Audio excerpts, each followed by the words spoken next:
The Tao of Self-Confidence, Episode 144. Welcome to the Tao of Self-Confidence, where I share stories of amazing women finding their inner journey to self-confidence 5 days a week. Visit our blog at thetaoofselfconfidence.com.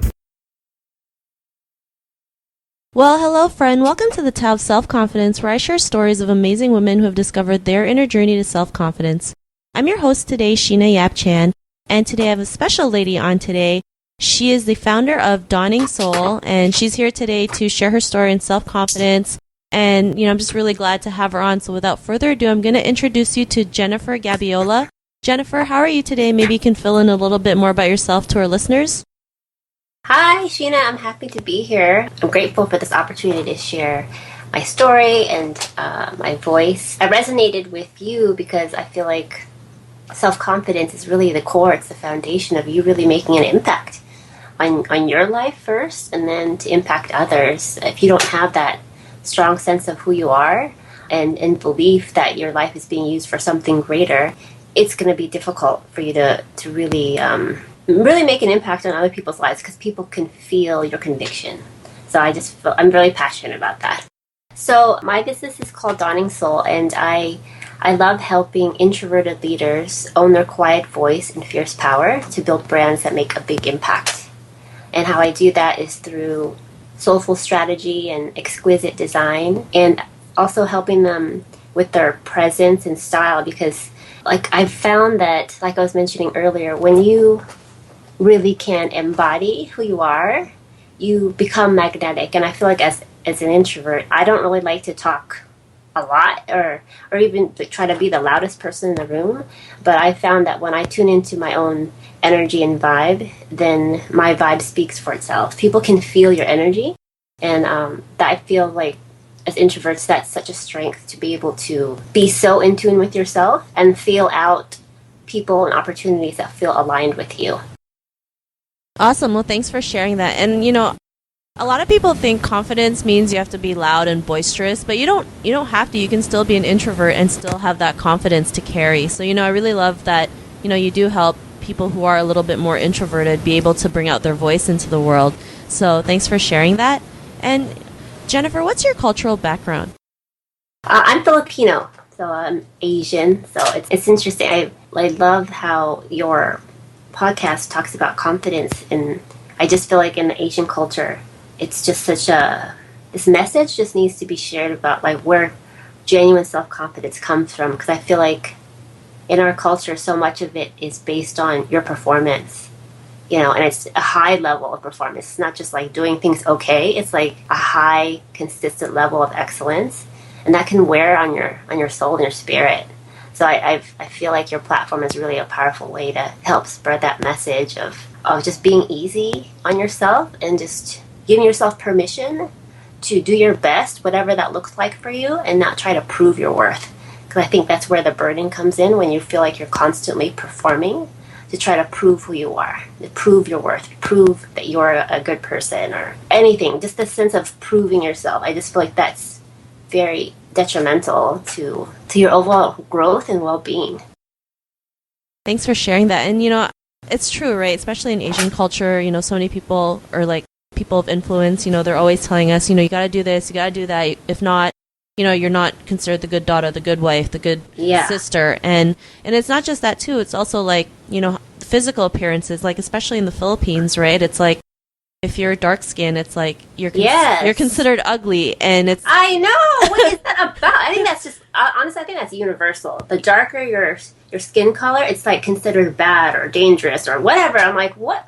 Where did that come from? That's just really, really...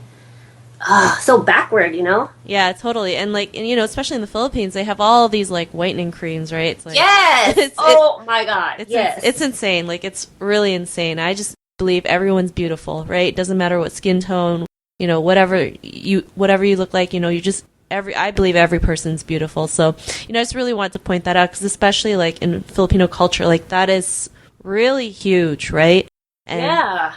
And really, it can really hurt a person's, confidence, right? Because when they look in the mirror and they're oh, I'm dark skinned, maybe I'm not beautiful, but you are, right? It's yes. it's Oh my God. I like being tan, and my grandma's like, you look hideous. I'm like, no, I don't.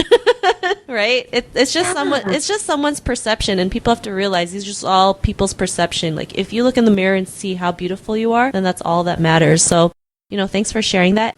Could I add just a little bit to what you said? Because it sparked a lot of inspiration for me. Yeah, no problem. I went to the Philippines maybe like over a decade ago. That was the first time I went back actually as an adult. Because I went there when I was 5. I don't really remember much. But going back as an adult, I felt like it was like I felt at home. But at the same time, it felt a little bit odd because when that was the first time I was really aware of all that, the whitening, the skin cream. I was just like billboards everywhere, like, and then they had like these spas. You just go and get your skin whitened, and I was just like, I didn't realize how prevalent it was in the Philippines. So I was like, whoa, this is really. It was disheartening to me because I feel like how you're born naturally is on purpose, So the idea of, okay, somehow how I'm born is not right, so I need to fix myself in order to look like what I see on TV. And when I found, like, when I was watching, like, TV in the Philippines, so many of the celebrities are gorgeous, but they also look very similar. There's, like, a standard of beauty that people are trying to attain, and I just don't feel like it's realistic. And in a way, for me, it also makes you lose the character and the beauty of your imperfection. Because then, to me, I love that when I see someone that's not too made up or they're just really comfortable in their own skin. That makes me feel like, okay, that to me is radiant. That to me shows a sign that that woman feels like she knows who she is, and that to me is what real beauty is. When you're comfortable and you're happy with what God gave you and how you look is not a mistake. It's not something you have to constantly, like you said, a mask. That's just really a really hard way to live. And I lived like that for a long time, just trying to perform and look perfect all the time. But I ended up like, I'll tell you later in the interview, but it was just really a hard road. And that's why I feel so passionate about helping, especially quiet leaders, like honor all the beauty that they have on the inside first. And then you will naturally embody that from the inside out. No, I totally agree. I mean, this is why I created the podcast, right? To show people, there's so many things about you that's great. Step into that power and just live that life that you want. So, yeah. I'm Jennifer, what would be your favorite self-confidence quote? I actually came across a quote recently that I love. It's just so simple, but very profound. It's by Brene Brown. She says, "Don't shrink, don't puff up. Just stand your sacred ground." I feel like who you are is like so prolific and profound, like naturally, but it's about believing in that, believing that you are like this force because I really believe that we're all put on this planet to make a huge impact, but it's about believing in it. So I feel like looking at your life as sacred, and then like operating from that place, then you will feel that sense of power that doesn't come from outward validation, and then you can really make an impact on people's lives because they can feel when something is coming from something greater than you. When you are tapped into something, this force that's bigger than you, people resonate with that. They feel like, oh my gosh, I want what she has. It's like she's connected. And I feel like just the way social media is and just what you see on TV in general, it just feels very surface and very disconnected. And I just want to help like raise that consciousness, especially around beauty, because when you honor your inner beauty and your unique voice and power, I mean, that's the source of how you can really make an impact. Thanks for sharing that, and I love that quote. And, I totally agree with what you said. And, in your own words, how would you define self-confidence? Self-confidence is about honoring your life as sacred. I feel like when you know you are a part of something greater, that life is supporting you, that your life has purpose, that confidence comes from something bigger than you. Your life has a deep meaning, and that you showing up as yourself confidently is really an act of grace. It's an act of service for others. I love it, and I totally believe that too. I believe, we're put on this earth for a reason, right? To be maybe a light out there for people, to raise consciousness, to be the change that we want to see in the world. So great definition. And, Jennifer, what was your life like before your discovery of self-confidence? Oh, this was a rough ride. Okay, so I had in my previous career, I was a design director. I did branding and design, helped build a company from the ground up. I was actually the first employee, and then it became a multi-million-dollar company. And so during that time, who I was before was very, I put so much of my self-worth in my work. I was a workaholic. I worked probably like 14, 16-hour days, very demanding. And I had a mask. I was a perfectionist, and I tried so hard to make sure that on the outside I looked perfect and I looked like I had my shit together. But inside, like, I would never admit this to people at the time, but I felt very empty and disconnected. But again, what I was trying to do was overcompensate and just make sure the outside was looking good so people wouldn't get too close to me to find out, like, oh, there's something not quite right, not connected. So during that time, I was there for like 12 years, but towards the end of my career, I lost my job, which was very devastating because, again, my self-worth was based on who I was, what I did, my career. So to lose my career, I felt like worthless, like I didn't have purpose. And then I was also diagnosed with rheumatoid arthritis, which is a debilitating autoimmune disorder. So, I had trouble walking. I had pain that would travel throughout my whole body. It really was my turning point of recognizing. I felt like such a victim at the time of my circumstance that I knew intuitively. My spirit was like, okay, you have two choices. Either you look at the circumstance like a victim and then probably become bitter and probably get more sick, or like ask for the grace and help, allow this situation to help transform you. And I took that road because, the other road just looked so dark. So I don't really recognize that person anymore because I've done so much inner work now, since then, to help me feel like I'm the creator of my life and not feeling like a victim. I feel so grateful now to just be in a different place. Awesome. Well, thanks for sharing that. And, it's great that, you're able to use, something that's like the arthritis to help you realize, it's either I can go one way or I can go the other way. And, you chose a path where you can help people, right? Be that inspiration. While most people, when they go through something like that, it's like they feel like it's the end of the world, right? Yeah. Like they can't do anything else, which is crazy, right? Because, sometimes the universe or God or whoever you believe in just puts us challenges to help us realize how strong we can be, right? Yes. Like, we are so much stronger than we realize. And, sometimes we have to be blessed that these things happen to us because it shows how much character we have, how much perseverance, how much power we have. So, I'm really glad you're able to see that and be able to use it for something more positive and be able to go out there and inspire other people. So, after that realization, what's your life like now? Well, I got goosebumps when you were talking because because I feel so grateful just to be in this place now where I just feel, I don't know, it's every day I just feel so in awe and grateful to be in this place because, that was really the darkest time of my life. So to know that I actually survived that, I feel like, oh, okay, I survived that. So whatever comes up now, I can handle it. Like, I feel like now that situation was really a hidden blessing. As dark as it was, as dark as it felt during the time, I feel like it was really a huge hidden blessing for me to remember my perseverance and ability to impact my own life.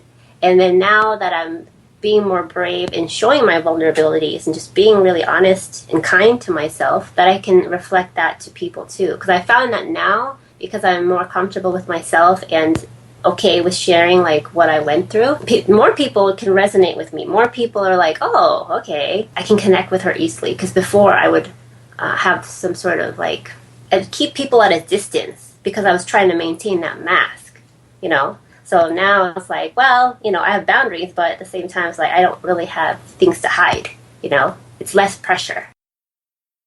Awesome. And that, I think that's what we are missing in this world, just more of the authenticity, more of the vulnerability, showing people, we know where you've been, we've gone through that, and we were able to, overcome that and still live a great life. And, the more authentic we are, I believe that's when more people are drawn to you and want to work with you or want to do projects with you because they see that you're coming from this genuine place in your life, right? So, I'm really glad that you're able to do that as well. And Jennifer, to the woman who's listening to your episode, she may be in her own journey of self-confidence. What would be that one tip you would give to her? On self-confidence, to know that how she is built is on purpose and that she is already whole. She doesn't have to use her life to overcompensate and prove her worth. Prove that she's beautiful. Prove that she is worthy of love, of success, of wealth, whatever, she's seeking. Like, just to be conscious about using her life to enjoy and create her life all along the way. That she is the conscious creator of her life. That's really what confidence is, because when you remember that your strength and your clarity comes from something greater, whatever you believe in, when you remember that you're a part of something bigger than you, then you know that you're moving with life. You know what I mean? It's not just you trying to prove like, hey guys, look at me. I'm trying to prove that I'm good enough. I know what that's like. But when you know you're actually, all of the stuff you've gone through is meant to help serve people. Sharing your testimony is meant to help inspire people. Then it's like, oh, okay, I see how my life is making sense in the bigger picture. Awesome, great tip. And I love that, knowing that you're already built here on purpose. Because I think people forget that they're here for a reason. And sometimes they get lost in the way life happens. Society injects us with all this crap, and sometimes you have to block that out and realize you're here for a purpose. And sometimes you don't know what that purpose is, but if you go out there and look for it, it will appear right before your eyes. So we really love that tip that you mentioned. And Jennifer, if our listeners want to get to know a little bit more about you and what you do, is there any links or social media profiles we can connect with? Yes, so my site is dawningsoul.com, DAWNINGSOUL.com. I'm on Instagram and Twitter. But basically, if you look, it's in Periscope, you can just use Dawning Soul as my handle. And I'm actually doing a challenge, a visibility challenge for introverts. It's called Quiet and Fierce, Truth or Dare 5-Day Visibility Challenge. So it's going to be a fun way to help other fellow introverts to feel confident, to put themselves out there in a way that just feels good. Because I feel like, as an introvert, you have to manage your energy. And your energy is everything. Honoring your quiet time is everything. So how do you manage your energy in a way that feels good? And the balance is, when you put yourself out there, it's just, it's important. I've learned that. Because I didn't realize I was introverted until a couple of years ago. And I realized, okay, it's my responsibility to honor my pace and energy and then operate from that place. Awesome. Well, thanks for sharing that. And to our listeners, if you want to connect with Jennifer, you can also head on over to the taoofselfconfidence.com and search for Jennifer's name. Her show notes will pop up along with everything else we talked about. And I really just want to thank Jennifer for taking the time to share her story with us. So thank you so much. Oh, thank you. I really appreciate your time and this opportunity to just really help your listeners remember that they're already beautiful and that they're already whole. So thank you, Sheena. Not a problem. It was an honor to have you on. And to our listeners, be on the lookout for another new episode of another amazing woman's journey to self-confidence. And we'll talk to you soon. Bye for now. Bye. Thank you for joining us on the Tao of Self-Confidence. Visit thetaoofselfconfidence.com for links to everything we chatted about today, as well as killer resources, gifts, and so much more. Start your inner journey to self-confidence today.